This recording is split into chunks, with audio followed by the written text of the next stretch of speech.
Hi guys, hello everyone. My name is Chima Ogonwoke and I am the co-founder of the Intermedia. The Intermedia is I don't want to say like we're a media company, but like the Inter is more like a movement. We are so passionate about telling African stories, indigenous African stories, and that's how the name, that's why the name is actually a native name. Dinta meaning hunter.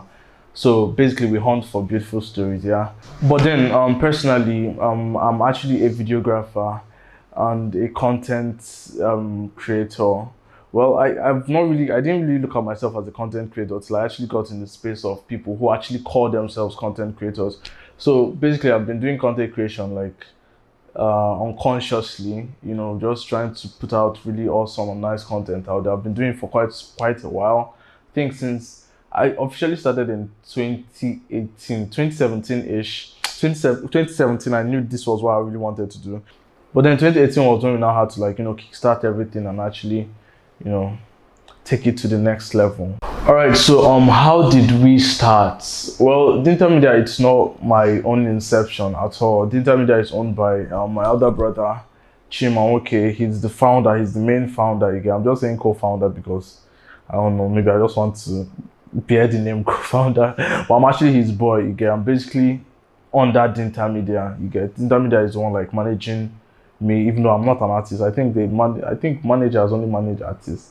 But yeah, I'm actually under the Intermedia. I create every content I create basically is under the Intermedia. So we started he founded it in 2017. Yeah, so he's my brother, so definitely, we are quite close. So he shares a whole lot of ideas to me. And definitely I had to be in sync with the whole vision of Dinta. And that's how we, did it and moved on. But then before that, actually, growing up, we've always been a huge fan of movies. We saw basically every single movie that came out. Like, growing up, we had a whole lot of cassettes, all these old DVD video cassettes and everything. So, just from watching them, we actually, started looking out for behind the scenes, started knowing the name of actors. Before the whole thing was just, unconsciously, or subconsciously, getting into our heads. And we actually knew that we actually wanted to make magic and create wonderful stories. So, we finally got the opportunity in University of Nigeria and Soka when my brother, he got involved in a couple of theater and film studies movie productions. So from there, he dragged me along. I actually went for the first time. I actually saw how, all these things are being done. The whole action, cuts, lights, cameras, sound, it sounded quite weird and too much to process at first, but with time, definitely, man. Look at us now, we're not the ones shouting camera and action. Well, it hasn't, I won't say it's been hard because honestly, even people who see my content, they see it's all about the fun. Okay, it's not about work. We have to like create content. Let's create content. If you don't create content, we'll die. It's all about, yo, I want to do something. You get, then go online, YouTube, see people who have done similar things before. If not, I just find a way and modify everything and actually do my own stuff. So basically, it hasn't been hard because it's just something I really want to do. Sometimes like I just want to sleep, then I just get this idea, boom, I just write it down. The next morning I just do it, just for the fun. So most people see content creating as hard work. If you don't create content, you might lose your followers, you might lose. I'm not saying like I've gotten to the point where even if I don't create content for like a week or 2 weeks that people won't go. Definitely people follow me people unfollow me like every day. Okay, but because of it's the part, like I want to create content, as much as I can. I see it as fun. So it hasn't really, I won't say it's been hard. It's actually been a very beautiful journey. Even though I'm thinking maybe later in life, like I might actually discard this career of filmmaking. But till then, I'm a full-time filmmaker. So when it comes to the challenges, the hardest challenges I've come to overcome, it was, well, at first I didn't have gear. We're not too, we couldn't really afford gear, starting off. So it was mostly, friends, I beg, can I borrow your camera? I want to shoot something. So, but the good thing is, the circle of friends we made, they're actually quite generous and, they actually saw the vision with us. So they actually saw it was something that, okay, me giving my camera to this guy is a worthy investment. I won't say it was an investment because they're actually our friends. So, definitely, borrow guy, I beg, borrowed camera, we'll create the magic, return it. So I think the hardest was, not having it, because most times you actually have these ideas in your head, and ideas go out of fashion, or out of, they get outdated. So most times, as the hot, you have to create a particular kind of content. So the hardest challenge was that a whole lot of beautiful ideas that I actually had, over the years, I had to discard them, because maybe, with time, both the vibe and the whole, it being in fashion or it being outdated, like, so that's it. It was a challenge, but most people won't see it as a challenge, but it was really, really hard, man, because ideas pop in this mind every day, man. And if the ideas are not out there, man, it's like a beast wanting to come out of its cage. I'm not usually like these guys. I'm a very coordinated kind of person. Well, if by any chance, like tomorrow, I win an Oscar, and I'm there to give my speech, I would be like, well, I'd like to use this opportunity. I'd like to thank the Academy first of all, and then I would like to thank YouTube for making my success possible, because honestly speaking, UNN, if not for UNN Wi-Fi, I don't know where. I don't even think I'll be doing anything like right now. I'll just be at home, like just waiting for COVID to pass so I can do whatever I have to do in my life, you get. So UNN Wi-Fi, like, I actually maximized it a whole lot. That's what I did. Spent cold nights and cold hours, and late nights, trying to download a whole lot of resources, videos from YouTube. YouTube is my everything, man. If not for YouTube, I don't know, and UNN Wi-Fi, because if not for UNN Wi-Fi, I don't think I would have accessed YouTube and used data like so limitlessly, the way I did. So YouTube was, the main thing. Almost everything I learned was from YouTube. Then Linda torrents, I had to download a whole lot of resources through the back way. Even though, don't try this at home, guys. Buy resources, buy courses, but we have to find a way to actually get those courses online for free. All we have to do is just find data and actually download them. So that was the thing. Like, I spent most times, I don't even, like, it got to a point where I couldn't watch movies, because all I wanted to do was watch tutorials. When I didn't have the gear, all I did was just watch. I didn't have the gear to actually implement, but all I had to do was because of the hunger actually. So all I did that time was just watch. I just come out, somebody will be like, hey, what are you watching? They'll look at my screen, then they'll see it's like it's a tutorial. Then they might stand there for like 2 minutes and get bored, because whoever is sitting might be talking a whole lot of gibberish. But we just sat down, and those things, they register in your subconscious mind, no matter what. They just register, because a lot of things I do now are just little details that I got from videos I saw like 3 years ago, when I didn't have any equipment to actually implement them. So yeah, YouTube, watch a whole lot of YouTube. Then when you have look, things that I actually started with my phone, honestly, I think the video that actually got me a job, I did it with my phone. I used Viva Video. Actually, I used Viva Video. I had to clone myself into two. So a whole lot of people, that was when WhatsApp status like just came out. So a whole lot of people saw it, they were like, guy, mad.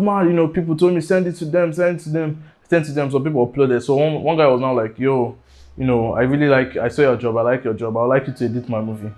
And that was it. I actually edited that movie for free, but then I knew almost nothing about the software. The software I use is Premiere Pro. I knew almost nothing about Premiere Pro, but then I just accepted the job, used his video to learn. It came out nice, don't get me wrong, it came out really, really nice, but definitely there are some things I would have done better, but I actually learned everything. Almost everything I learned was just on that job. It was free, so you can't hold me for anything. And the guy, he actually loved it. He actually loved the movie. Like, it's going places now on YouTube. Yeah, it is actually. So that's it, man.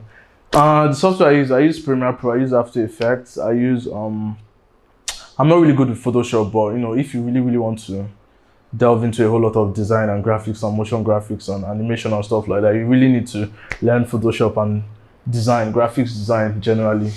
Yeah, so that's it. Well, I feel the way one can upgrade their knowledge, or the way you can upgrade your knowledge in videography, is by actually doing, because you can't just forget the watching. It helps, but then you can't just watch and sit your ass down somewhere and do nothing. You have to actually start doing. As much as you can, go into the field, get a demo script, shoot stuff. Even if you want to make sci-fi movies, just start from somewhere. Most, definitely Nollywood now has, or a whole lot of Nigerians, they castigate a whole lot of, people who try or who put in effort into making things. They were like, hey, fake, fake, fake. No matter how much people try, they'll still be like fake, fake, fake, because they've seen a whole lot of Nollywood stuff. But, you need to have to start, at least for the effort, man. You need to commend people for the effort. So, go out there, shoot. Start doing, and be very, very ambitious. That's the thing. You have to be, if you're not ambitious, like, you just shoot drama. I'm not saying drama, there's something bad about. If you have to be ambitious, you have to think outside the box. You can't just think within a little space. Because if you want to make big cinema, Hollywood kind of stuff, you have to think Hollywood. You shouldn't think locally if you want to do stuff. So to upgrade your knowledge, be very, very ambitious. Try things out. A whole lot of people will tell you it's trash.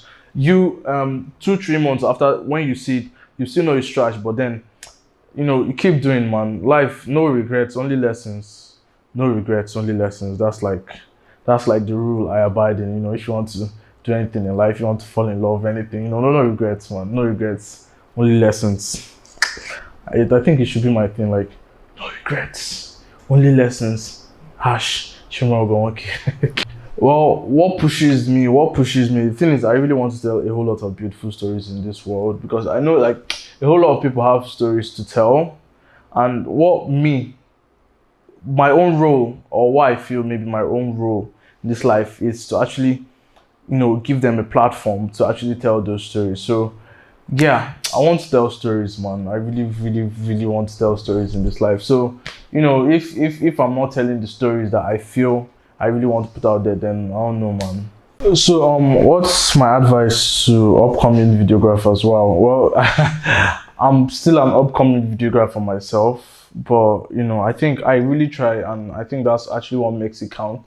So, my advice to everybody, man, is a whole lot of people are just waiting to have the biggest gear, to have the highest camera, to have the biggest equipment, to have the biggest everything before they can actually start. A whole lot of people are actually very, very good, and they have so much potential, but then they feel like they need to have like the biggest gear in the world before they start doing anything. But man, if you don't start with whatever you have, I don't think anybody's going to find you or discover if people actually want to invest, or before people trust you to actually do stuff, you actually need to show them what you're worth and what you can actually do. Even if it's with a phone, I'm very, very sure like you can do wonders like with a phone. With a whole lot of smartphones out there these days are actually doing so much or something. So imagine what you can now do with a camera. So that's what people want to see. People want to see like, okay, wow, you're doing this with a phone already. Wow. So if I give you a camera, you're going to, create magic and wonders, science and wonders and stuff like that. So exactly, you don't have to have, the biggest gear. You can have like okay, I don't want to start calling cameras now, but you can have a very, very low camera, like something like that's like an Asha 200 if you're using that here. Maybe an Asha or a Nokia Express Music of cameras right now. You can have it and you can actually start creating stuff, so before you can transitioning into using actual cameras is not very, very hard. So man, be relentless, man. Keep pushing. I'm still pushing, but my push has already gotten me somewhere. I'm sure there are a whole lot of people who are way, way better than me. So just keep creating, man. Keep creating. Like, no matter what you have, just keep creating. That's just it. Keep creating, man. Oh well, word to my fans. Well, I don't really believe in fans. I actually believe in just loyal, genuine people who follow you up and vibe with your work or really love your content. So this is for them. I really appreciate every single one of you who has been on this journey with me, and I really love you guys, man. Thank you so much. And we're actually upgrading, and we're working on a whole lot of stuff for this year, and this year ending, and definitely 2021, if we're still here, it's going to be really, really awesome. Yeah, so that's it. All right, so random facts about me that people don't know. Okay, well, because of the way I do my videos and everything, especially my voyage series, which is on Instagram, most people think I'm that kind of person who, just come and, vibe and, be happy and, roll with everybody. Well, that's just media, social media lying to you guys, because sometimes I'm a very, very shy guy. I just sit down, observe, just watch. But I talk when I want to, but, just basically, I'm a shy guy. I'm very, very shy, so yes. All right, so that's it, guys, ladies and gentlemen, boys and girls of the internet. It's your favorite boy, Mimz Chimel. Thank you so much, Bo Diaries, for having me on this session. I love you guys so, so much. And, I hope I come back here next time with you guys. I don't know if that's possible, but Bo Diaries, please don't forget me in this life. Be cool. All right, so that's it, guys, ladies and gentlemen, boys and girls of the internet. That's me I almost said passing out. Jesus Christ. All right, so that's me signing out. Bye, guys. Bye.